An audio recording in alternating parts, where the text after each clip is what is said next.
My name is Fatima Bazzi, And my name is Nadine Nails. and we are here to conduct this interview. This interview is being conducted for the Veterans History Project and the American Folklife Center at the Library of Congress. All right, Mark, let's just start off by asking you where and when you were born. I was born in River Rouge, Michigan, June 9th, 1964, at Sunbeam Memorial Hospital in River Rouge.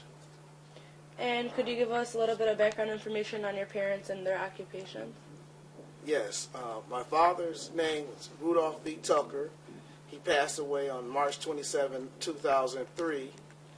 He was a plant manager for the Mobil Oil Corporation, and also he was a school board member in the city of River Rouge for a number of years in the 1970s.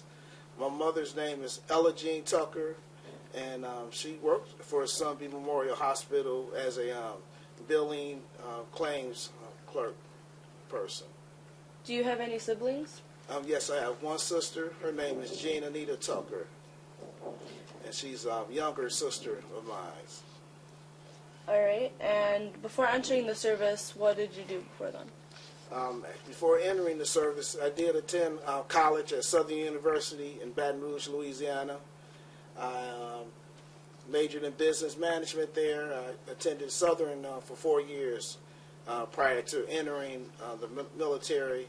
And also, once I finished at Southern, I worked for an automotive company manufacturer prior to entering the military. Do you have any other family members who served in the military? Yes, I do. My father, he served in the U.S. Army. My uncle, he served in the U.S. Marine Corps. And I do have other relatives and friends who served in the various branches of the military. Okay, so when you first started off the military, how did you get enlisted? Well, actually, I did go through the normal process of seeking out a recruiter.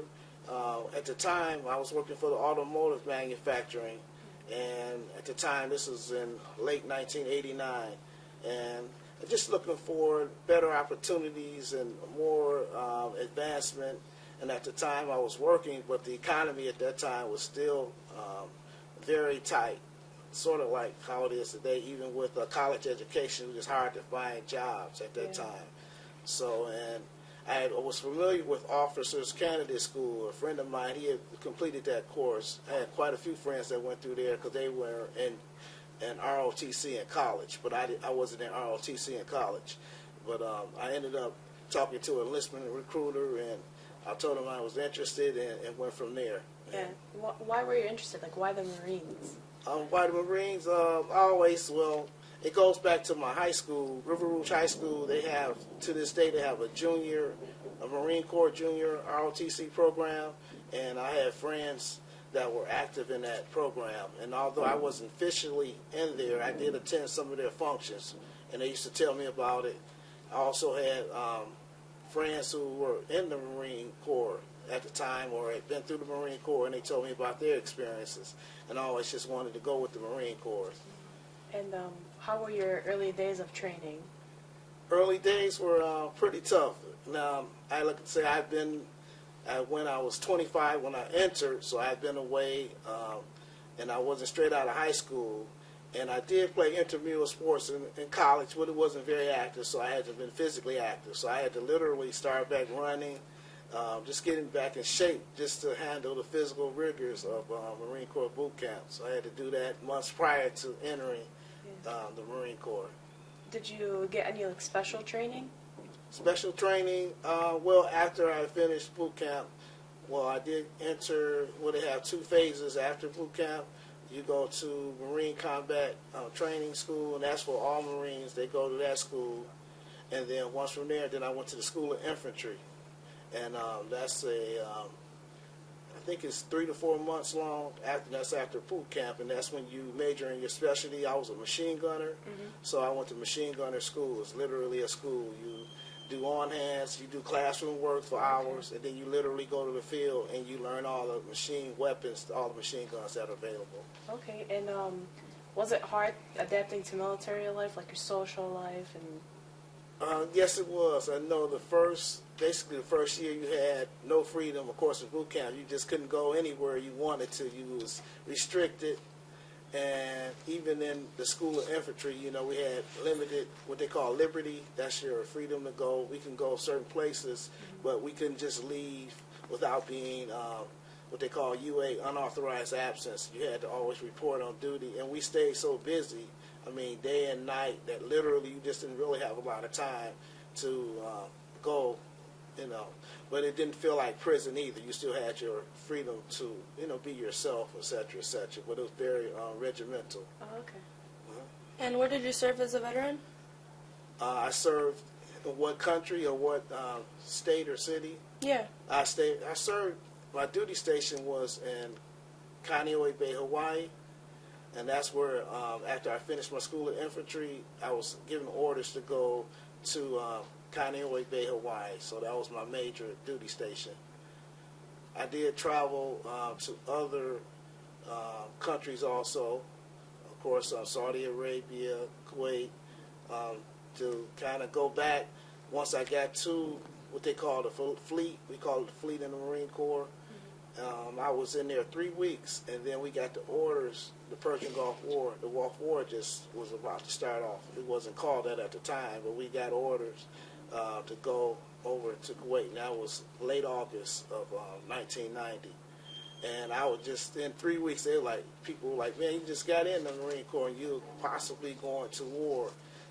You know, and they asked me, people asked me, how you feel? And I said, well, of course, you want to do your best. And I felt, well, I signed in obligated. I wasn't, you didn't really see it at the time, but I knew it was a duty that I had to fulfill.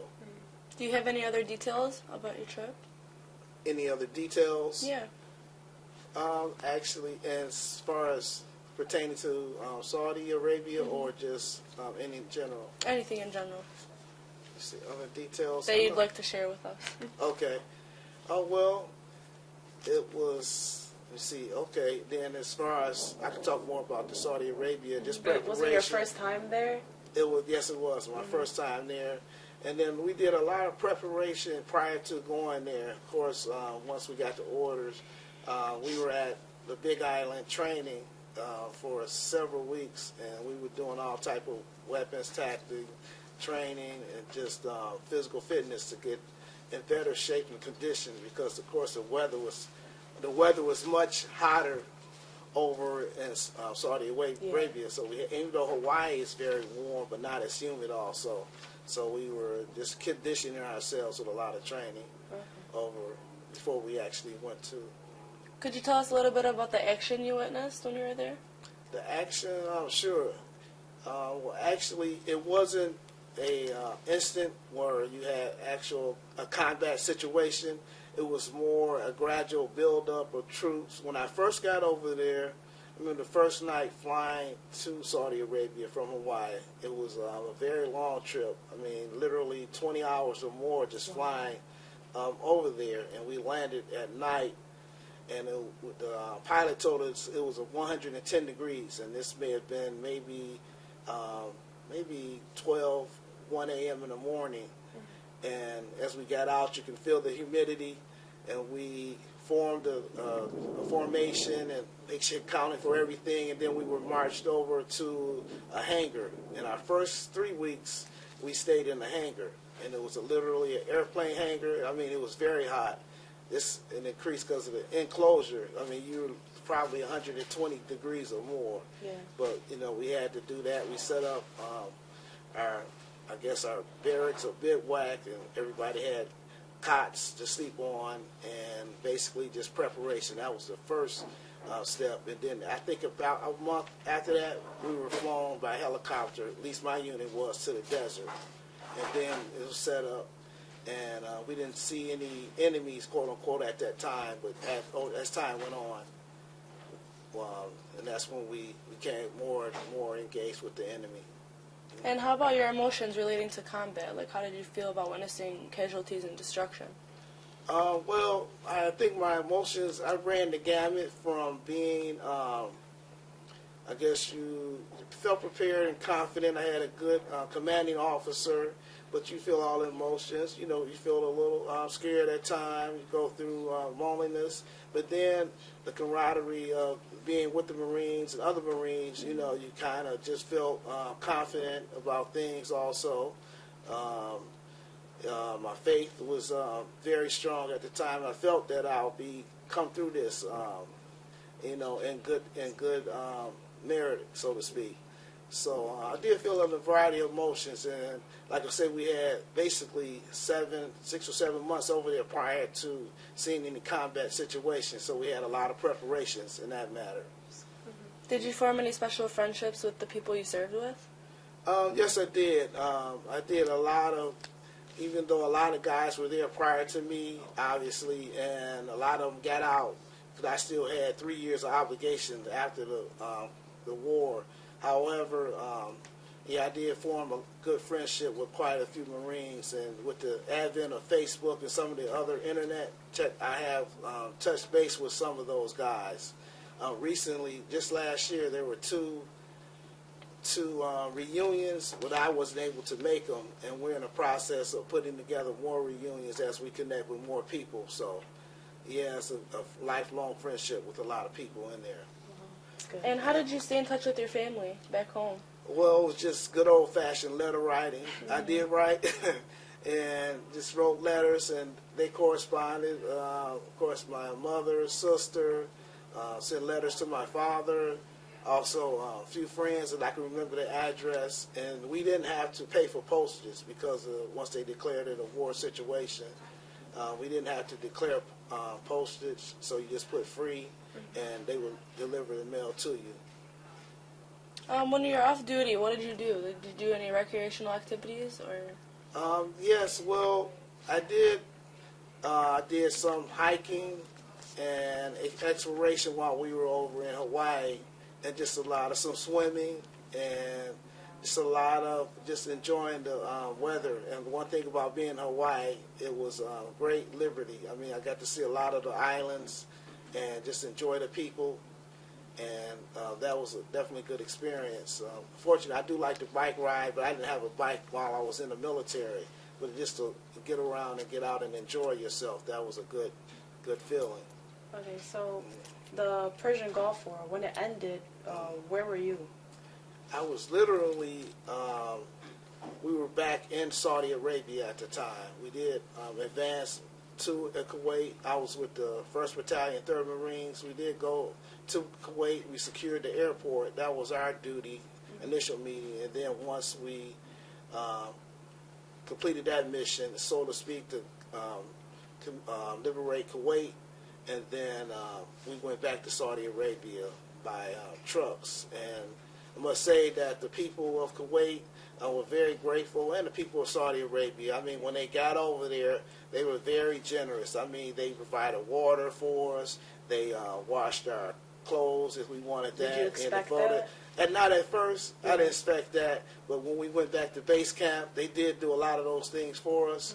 And they were very, very grateful. They set up a recreation area where they had a swimming pool. You can buy like hot dogs and hamburgers, just those little small things that really took a lot of, they had a lot of money, the Saudi Arabians. Yeah. And so they really were very generous with that. And also they allowed us, if you're familiar with the Aramco Oil Company, they allowed us to visit with some of the people, and some of the people were Americans and some of them were from Britain, and we got to spend a day with them. And they fed us and allowed us to just, if we wanted to wash clothes or whatever we wanted to do, they allowed us to do it. So I got to go in some of the people's homes. Okay, so how did you end up getting home? Actually, we literally, it was at the time Trans World Airline. They kept telling us your date. They didn't give us the exact date. They just said be prepared, have all your stuff packed, I guess probably for confidentiality and people not knowing when we actually flew out. I remember they told us you're going today. It was like all of a sudden. And then, of course, you had your things packed, and we flew back to the U.S. and we laid over in Rome, Italy, and also we stopped in Shannon, Ireland before getting to New York City. Yeah. So it was by airplane. What was your homecoming like? My homecoming actually was very good. I didn't leave immediately from Hawaii. Once we got there, I stayed there about 2 weeks, and then when I got home, my mother had a surprise dinner for me. I wasn't expecting any family or friends, but I wish I had some pictures. But when I had home, she had a big welcome home mark sign, and I mean, a lot of the family were there. That's and, nice. They had cooked food and dinner, so it was like I was just surprised. She didn't tell me they were having that, so on that part, it was very good. So like adjusting back to home and like your normal life, how did it feel? Well, it was, I guess they did do a lot. Like I said, I was still in the Marine Corps after the Gulf War. I did 3 more years, so I got to gradually at least adjust back to normal military life. We still did go on deployments to Japan and the Philippines, Hong Kong, and we did a lot of training. So, and then they were very good at providing us transitions. They talked about the VA.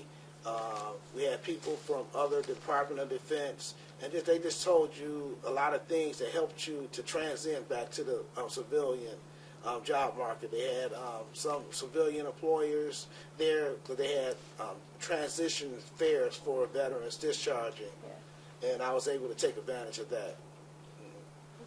How did your wartime experiences affect your life? Good question. Let me see here. I haven't personally. I don't think I really suffered from post-traumatic stress, but in the same token, it did broaden my horizons. It made me more faith-centered, and make you realize that life is precious. It's very precious. It also just expanded my outlook on just at people and just looking at life itself.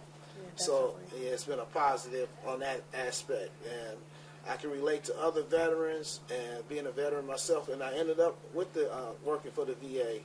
So, and that's been a great thing. I've been with the VA 15 years. Did you learn any life lessons from the military service? Yes, I did. I did learn life lessons. I think it made me, I was a mature person, but I think it made me even more confident, more dependable, more reliable.